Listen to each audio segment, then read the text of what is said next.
Welcome to Coffee, Coaching, and Callings, a live podcast created for coaches, leaders, and helping professionals that are on a mission to lead a successful and heart-centered life. Your hosts today are myself, Laurel Elders, and Dr. Kristen Truman Allen of the Institute for Integrative Intelligence, where our mission is to elevate human potential through the art and the science of masterful coaching. This week, we are focusing on coaching mastery, and today's topic is on subtle distinctions. So this talk will really be geared towards deepening your coaching skills if you are already coaching, or if you're just learning coaching. We hope that these conversations will help you deepen sooner. Cheers. Yes. So there's so much here, especially I know, Kristen, you've been also studying what we now call level 3 coach training, that master certified coach level.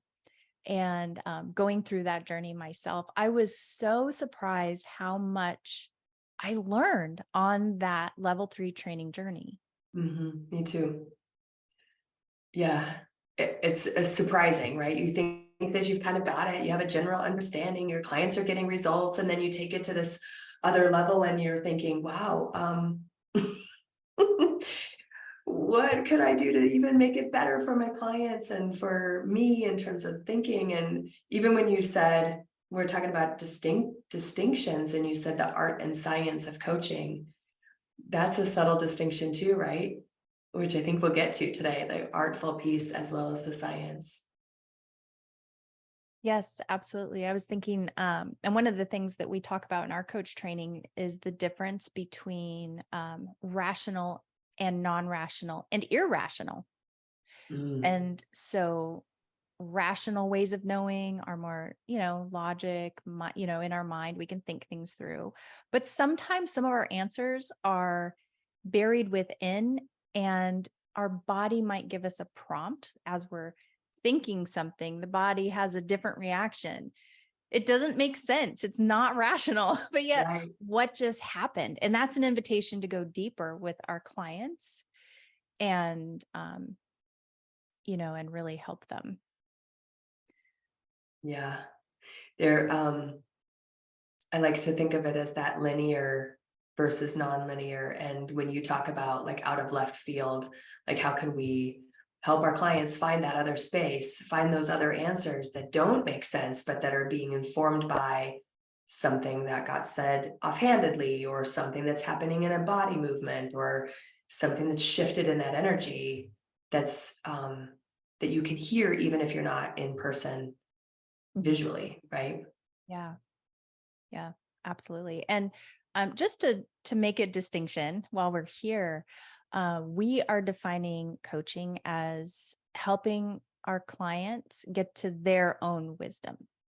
So it's what I call is second journey coaching, where we take clients. So the first journey is somebody's being shown the way by someone else through guidance or a book or teachings on how to find their potential. So something outside of that person is helping them see new possibilities. But that second journey where somebody has to find their potential by going within, that's what we're talking about with coaching today, just to clear that up. So really helping somebody locate their own answers, their own wisdom, their own power. Nobody can give that to you. And the role the coach plays in that. So how do we show up without bias in honor of the person that we are coaching, their wisdom? And that's not necessarily easy to learn, is how to show up completely neutral and not have an opinion of where the client wants to go next. Right. Not just where they're going to go next, but have an opinion about the solutions they're coming up with. Right. So how do we know that bias? It makes me think about our own self-awareness. So when we're talking about mastery, we as coaches have to really be in tune with our own emotional responses and where we're activated in order to stay neutral. So I'm thinking of, those moments where I can feel it. I can feel tugged or energized when a client is saying something that feels connected to my own value or to my own expertise, or what I maybe was thinking might be a good solution based on my intuition. And so I can feel that vibration and that feeling of like almost coming out of my seat, like there's something else I want to add, which is not my role as the coach, right? So having that awareness of what our biases are is what's coming to me, right? Like just knowing so that you can manage it, self-manage our emotions. Yeah, absolutely. And I hear it in mentor coaching sometimes too, where the coach gets excited before the client, or the coach might step in and try to help the client and say, you've got this, and does the pep talk, or what we call cheerleading. And what's fascinating, that's, taking somebody on that first journey is showing somebody the way. But to really take someone on that second journey, the question of how can you get, I've got this, to come from the client. So they feel it. It's coming from them versus the coach supplying something. And that is that shift of, it's just reminds me of, if you give someone a fish, you fed them for a day because it didn't come from, if you teach someone to fish, you fed them for a lifetime. And to me, coaching is, it's taking someone deeper into themselves. So then they get to the point where they're like, hey, wait a minute, I've got this. I can do this, but it's coming from within. Nobody had to supply that. Yeah, it really resonated for me when in my mentor coach training, in my MCC training, Carly talked about the neurological response, that inflammatory, the endorphin rush when you have a really good idea or when you're connected. And we want the client to have that, because that's what will drive change. That motivation, that inspired action is where they will have movement and also physiologic insight. And so that awareness of like, oh, that's happening for me. And then, like you said, what are the kinds of questions or reflection or acknowledgement that I can do as the coach to help the client access that for themselves and put mine on the side and let it inform me, but not drive the conversation. Right. Oh, it's so humbling. I remember I'm just resonating with what you're saying, because in my own coach training journey and mentoring, I remember times getting off the call being like, I just felt like I was in my flow. And then, I just felt so good getting off the call. Well, I realized looking back, I was attempting, this is when I was first starting, I was still grasping distinctions. I was doing more mentoring and providing and believing I was cheerleading. So I was getting all the dopamine and right? Like what you were just sharing. Yeah. And I was thinking about, like, oh my gosh, but did the client have that experience? Probably not, because they're trying to play catch up because the coach is excited. And come to find out that wasn't really coaching. So it's, I think becoming a coach can be so, such a personal growth journey too, because becoming a coach, taking someone on that second journey where we do not provide, the client finds it within themselves. Like, that is a place of humility, complete honor of the other, and complete acceptance. Like, there's so many ingredients that go into it. It's so much trust. Yeah. And the removing of bias, powerful. It's really powerful. I'm curious, when we're talking about bias, we've so far been talking about the bias of our own ideas, which I think comes from our own expertise. Where else do you think that bias comes from as it relates to the coaching conversation? Yeah, something that I find fascinating that not all bias could be a negative. So here's a distinction, since we're talking about subtle distinctions today. In your research with metaphors in coaching, you found, and correct me if I'm wrong, but you found that even if the coach ended up presenting a metaphor, the client could still benefit from that. Is Yes. that accurate? So that's fascinating. And sometimes it was client generated. So that to me indicates, if the coach does bring in a metaphor, that would be introducing a bias or a lead. And it's not necessarily always a negative. So the question is, when is bias a liability that would hold the session back, and when can it be an asset? Yeah. So speaking from a metaphor perspective, I think where it becomes a liability is if the coach is attached. If the coach has a direction or an attachment to where they want the client to go with that metaphor or with the image that comes forward, then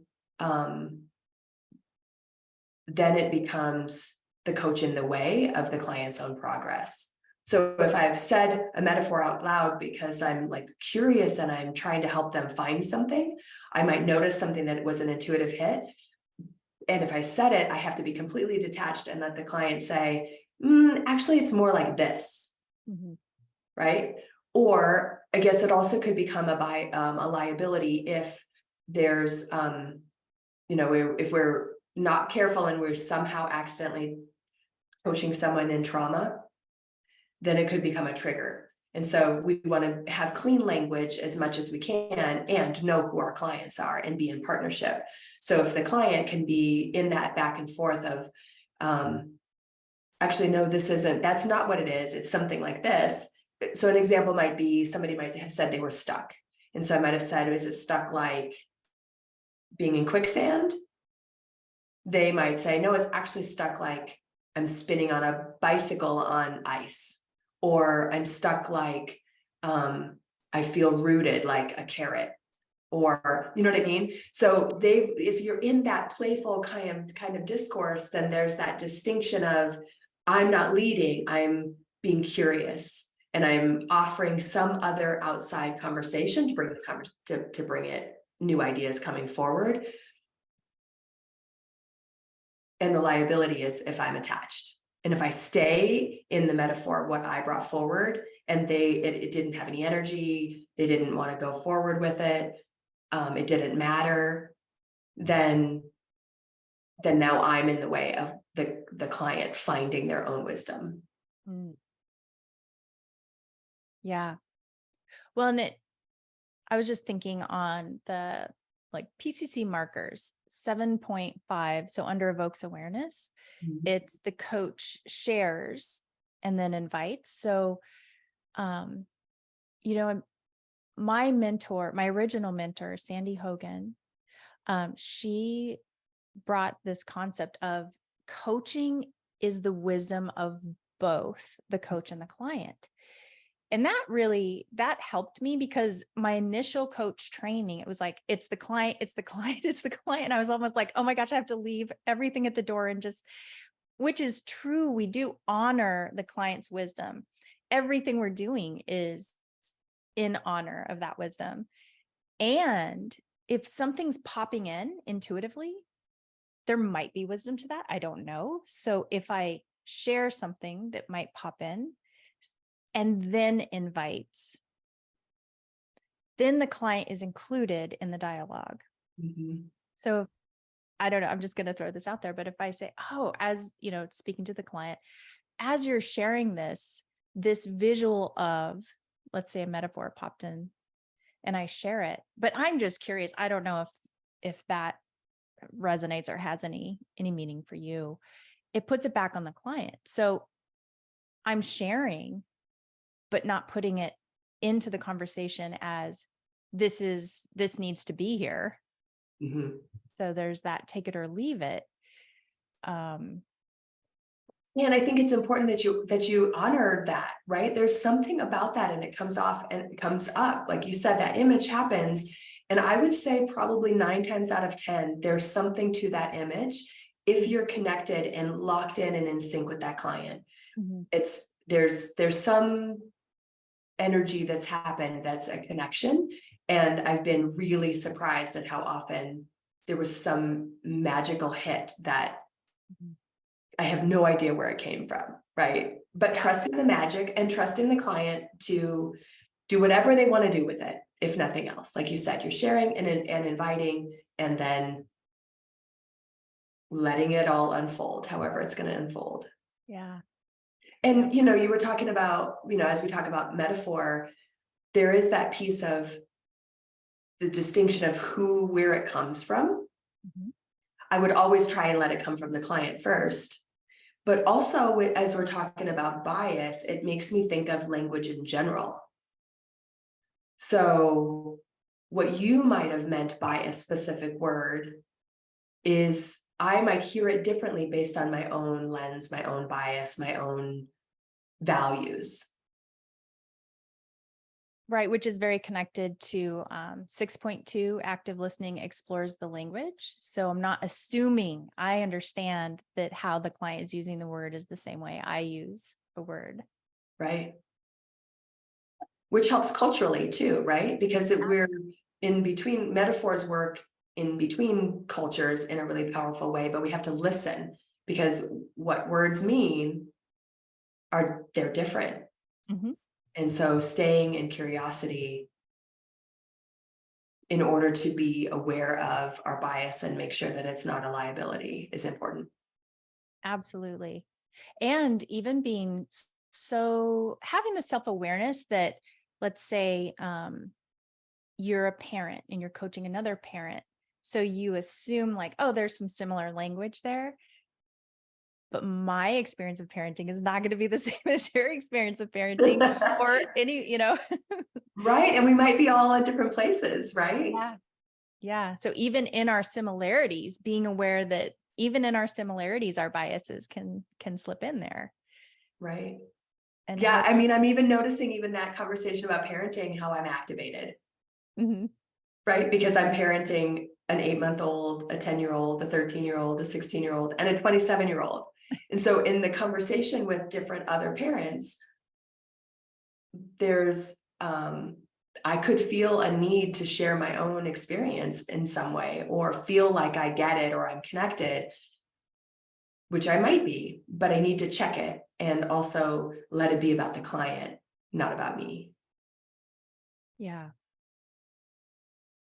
Yeah, it is. It's so true. And, we do talk about in the coach training, we talk about personal sharing because it can have a place. I'm just curious your thoughts on, when it's beneficial. Mm. Well, I think it's beneficial if you're trying to create relatability, Mhm. or if I recently had a situation where I was working with a client who was sharing, and I could tell that there was a hesitance between what they felt like they could share because of a belief system. And so I just asked, would it be useful to share my alignment? And they said yes. So I asked permission, and then I shared my alignment and then just let it go. I didn't tell any more stories about that.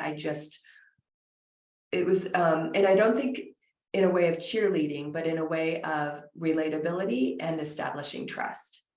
Mhm. And Yeah.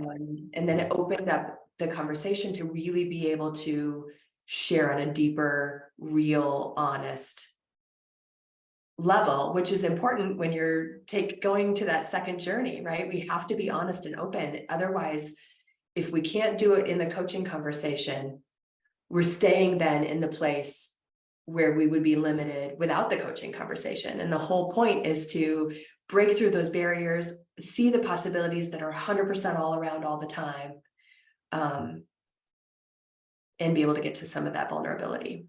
But saying that, I would say if it becomes about me and I'm not clear about why I'm sharing, then that's an inappropriate time. Like if I'm sharing because I want to be heard, or because I have some healing, or if I am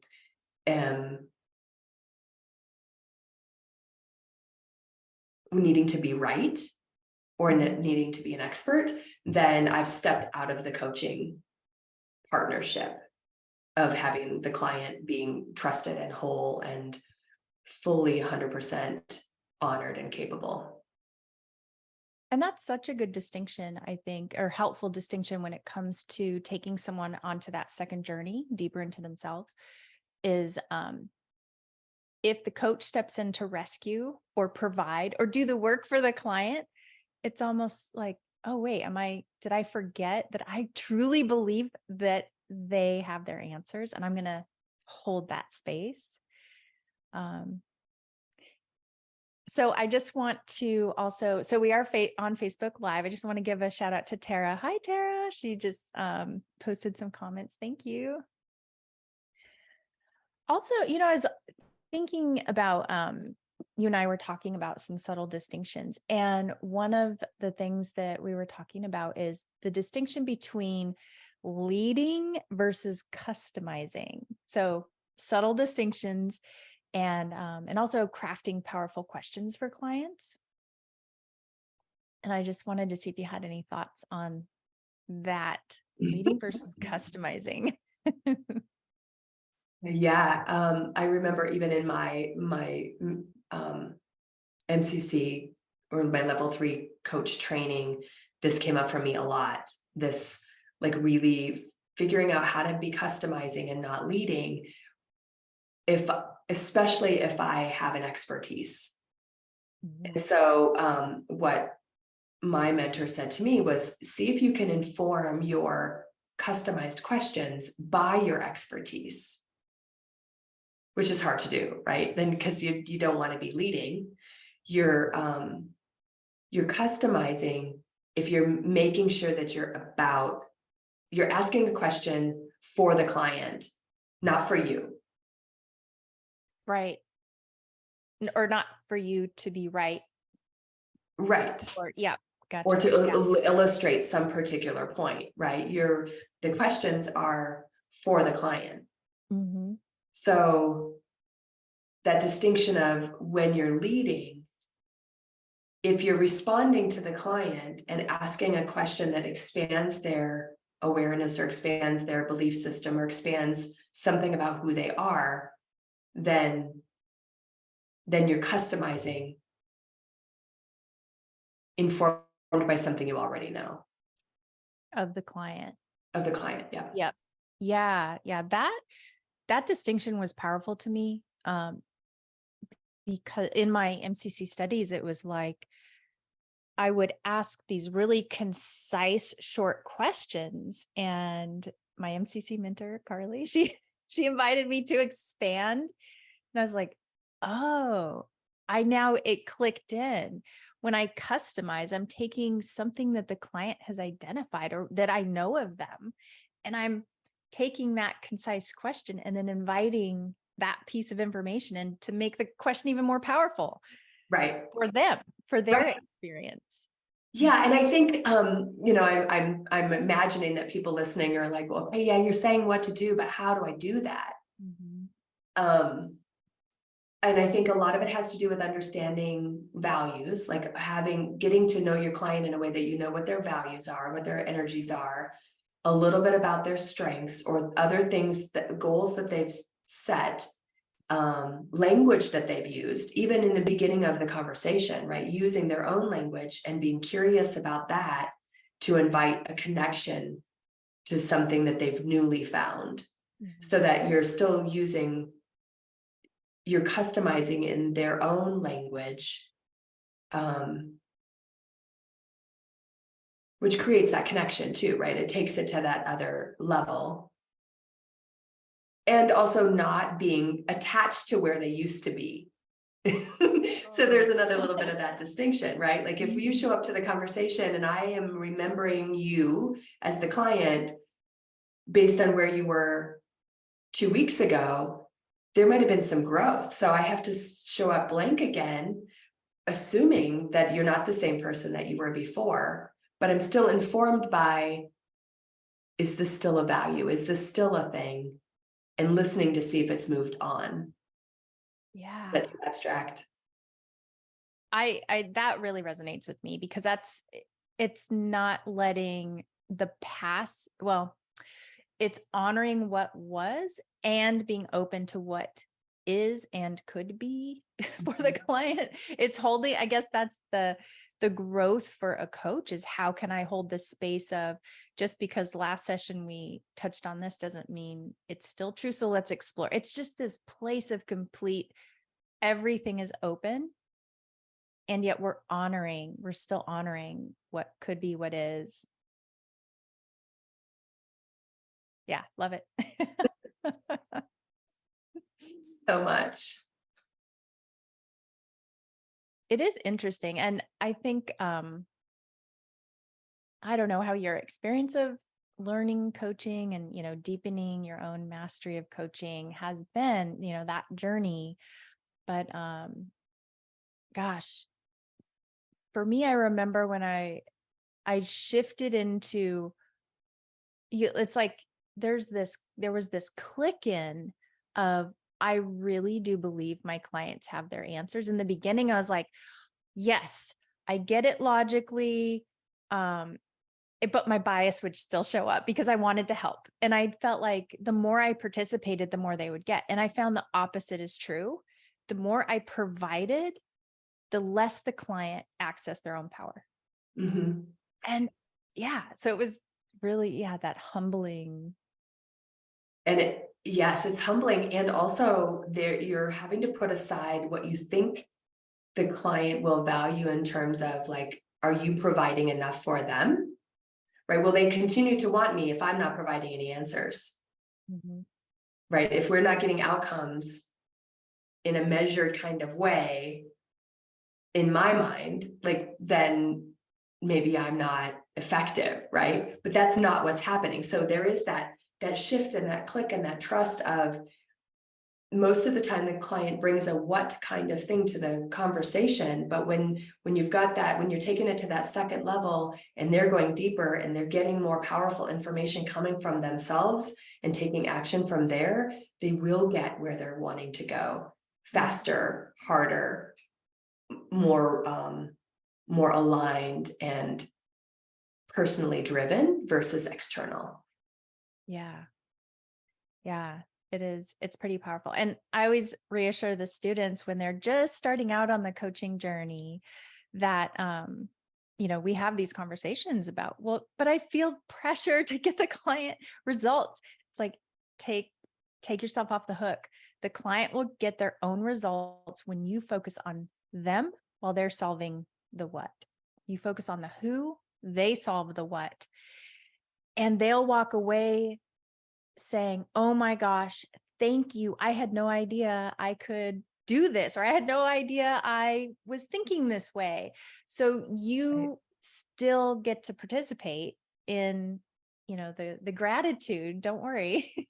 They're not gonna not value you. They'll value you more. For sure. Oh, so yummy. Thank you for this conversation. It's so it brings up the power of coaching with all of its distinctions and how much it is such a professional way to help people grow professionally. Yeah. Yeah. And such an unique and honoring way too. All right. Well, thank you everyone for joining us today. We hope these messages have been a lantern to you on your path as you expand your success as a coach, leader, or helping professional. You can join the conversation further at integrativeintelligence.global.